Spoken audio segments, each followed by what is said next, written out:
So Arsenal 2, Fulham 1. That was a problem today, Kenny. You're back from France, safe and sound, straight from France, straight to the game. That is proper support, by the way. And was you as bored in that first half as we was watching on TV? Because it weren't pretty to watch. Saka should have scored. Other than that, that first half was a drab affair. And then second half, it was mad. Perfect from Fulham. Fulham came for one thing. Fulham came for a win. Sorry, for a point. Silly question. Came for a win. They came for a point. They ran their nuts off. If you look at their performance against Liverpool, performance against Wolves, they run their nuts off. And it was always about getting those crosses in. Remember when we were speaking on when we did our podcast with Jez and our other podcast as well? It was always about getting those crosses into Mitrovic. Mitrovic was probably, and if you want to be sort of real and the proper, neutral fan or real football fan, let's be honest, right? Let's be honest. He was the man of the match. He affected the game and he nearly changed the game. He bullied all our centre-halves, bullied. Do you think he bullied Saliba? Do you think he bullied him? I think there was an instance when he did bully him once. But in terms of Gabriel, he bullied him. Another thing as well, one of the things that he did really well is that he bullied El Neni, because El Neni was meant to be that pivot. It was meant to protect the defence. Now, that's where I always say Thomas Partey wins the ball, protects the defence, and allows players to play. If you notice, Odegaard and Xhaka were playing very, very deep.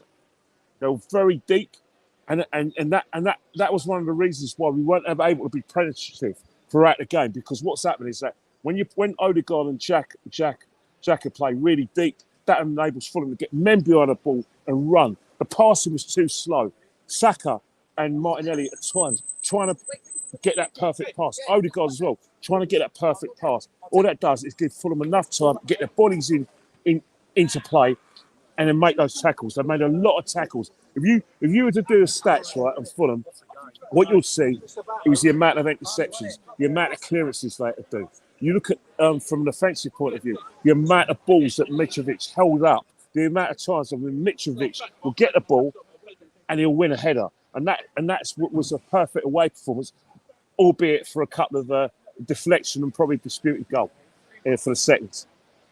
Yeah, see, I think in the first half, I feel it was just a boring game. Like I looked at the clock and 25 minutes had gone. I thought I'd been watching a whole game. It was so slow. It was methodical. It was sideways. Like Jesus was buzzy. He was running around. Saka was trying in the first half. I thought he was shocking today, by the way.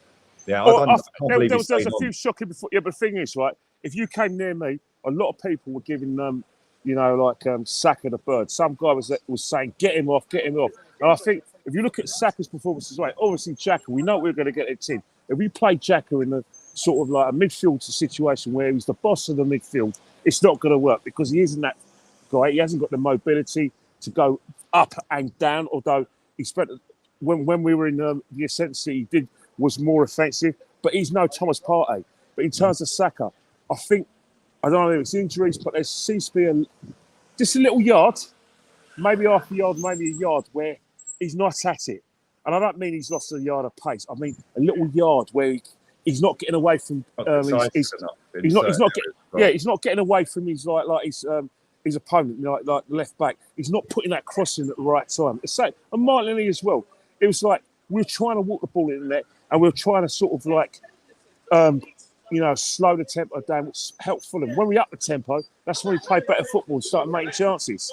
Yeah, 100%. I felt it took them getting a goal and for us to wake up. And like I said about Saliba, I thought he dealt with Mitrovic all right. There was one instance in the first half where they had a bit of a to and a fro, and then Mitrovic just bodied Odegaard back to Norway. And then after that, I think Mitrovic thought, well, I ain't getting much change out of Saliba, so I'll target Gabriel. And Gabriel, we've seen this time and time again with him, Kenny. Yeah, he's a very good centre-back, but he does have that lapse of concentration sometimes. And on another day, we wouldn't have come back. And that is our worry. Me and you say this all the time. This is our worry. Lackadaisical, like dallying on the ball. Sometimes he's too aggressive. Sometimes he's too nonchalant. There's no middle balance at times. And it's like, 100%. To be fair, he bailed us out and got the winner. Yeah, so I'm not going to do too much. We definitely. And the reason why we got the winner is because we upped the tempo. We're the only teams trying to win win. You can't play that kind of tempo that Fulham's play. Play men behind the ball, try and get in people's faces. They do, guys. You can't get in people's faces in our face for 90 minutes. It's physically impossible. And if we keep on like putting those crosses in, putting that pressure, we will create chances. And mistakes are made.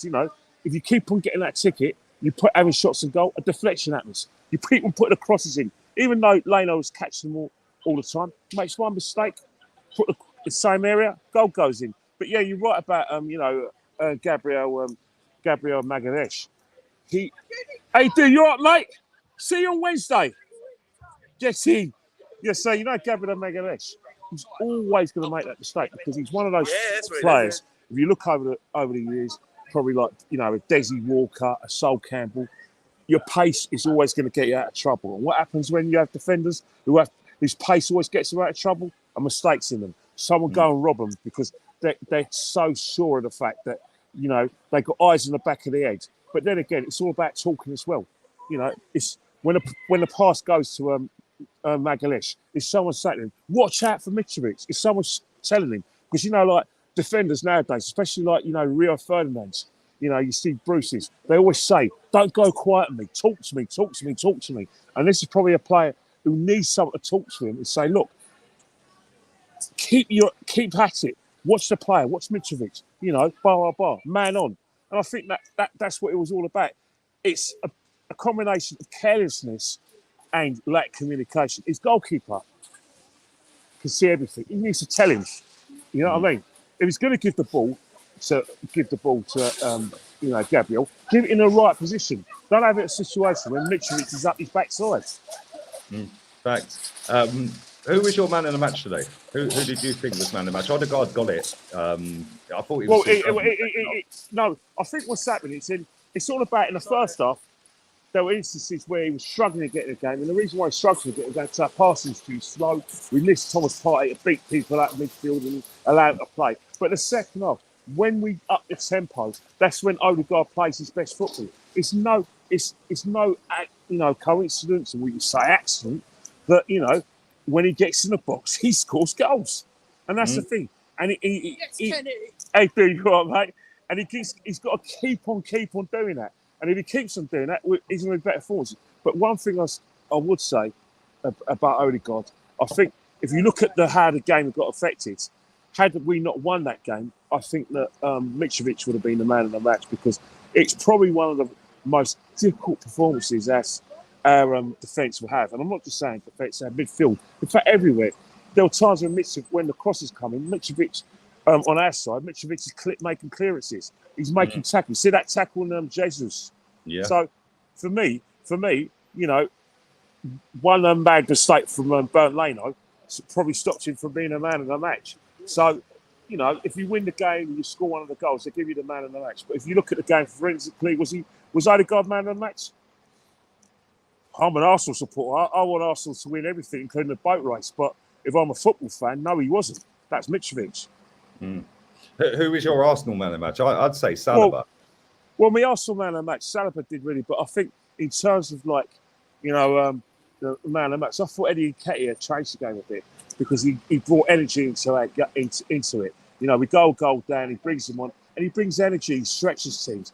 I wasn't a massive fan of Gabriel and Saka playing as wing backs and us going at back three, but I understood it because it enabled Nketiah to probably play up top and use his energy and try and harass defenders. So for me, he probably just had just as much an effect as Martin Odegaard, and he probably got Fulham on the back foot. There were times when, hey, dude, you all right, man?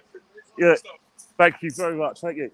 There were times when he was stretching the defence. There were times when he was making those little tackles. He was causing panic. There was one time when when Odegaard plays the ball over the top, Eddie Nketiah just about have a shot and he gets the last hit tackle. But what he's doing is creating panic.